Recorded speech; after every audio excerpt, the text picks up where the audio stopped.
Yeah, I was saying that I haven't played like particularly well on links golf in my uh, 11 or so appearances that I've played, but there's always a time for a change, and it would be great to have one of my best finishes here. Now I've gotten to love links golf more over the years. I think before I was so frustrated that it was windy and rainy and all of the things combined, and the conditions could play a big factor in how our rounds are played. But I think I've slowly gotten to love it more, and I love how that you have to be so creative when you play links golf. Numbers are sometimes very irrelevant. So, yeah, it's fun. I know Dundonald is a very different type of golf course to here, but to kind of get in the rhythm of playing links golf, I really enjoyed that, and I think that's good. Always a good preparation coming into the Open for us.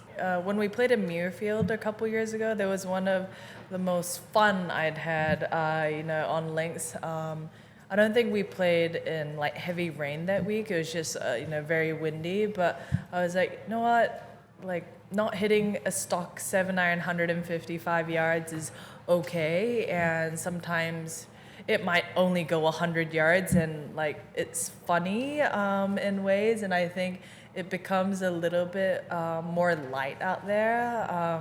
I think last week I hit a really good drive on the fairway on my first hole of the day, and I had 195 to the pin, and I knew that my three would not reach the green, and you just stand there and you can't do anything about it, and it's you just take the joy out of all that. But I think Muirfield was kind of a time where I stepped off after the Women's Open. I was like, I actually really enjoyed that, and after that, I think every time I played, it's just been more and more fun. And whereas before, I thought, like, why are we out here? Like, of all the sports, why did I choose an outdoor sport where I have to deal with everything? But this is the beauty of it, and I prefer playing link-style golf course when we are at the Women's Open. And obviously, we're gonna get a true test of that this week.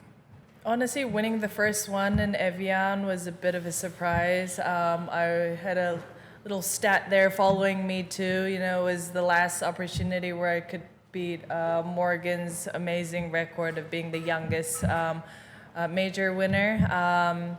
And I was like, well, it's the last one. I'm probably not going to do it here. And I had a great final round and ended up winning, and then won the ANA Inspiration, now the Chevron Championship, the following year. So those were, it was a great period of time.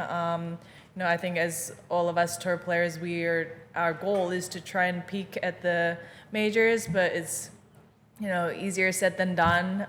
It's not just about you could do everything correct, and it just could be that time of the month, or you could just be tired or get the wrong side of the draw. There's just so many variables that you can't control as well. So I think it's a lot harder, and I know that every time Rory tees it up, like everyone asks him, and obviously he played amazing at the U.S. Open, but people always talk about his finish. But I mean, the guy played awesome, So it's just I think sometimes we get carried about who won, like how many years it's been, like it's a drought, this, that, but I think it's difficult, and all of us as players were trying to work to be at the highest level at that time, but sometimes it just doesn't go that way.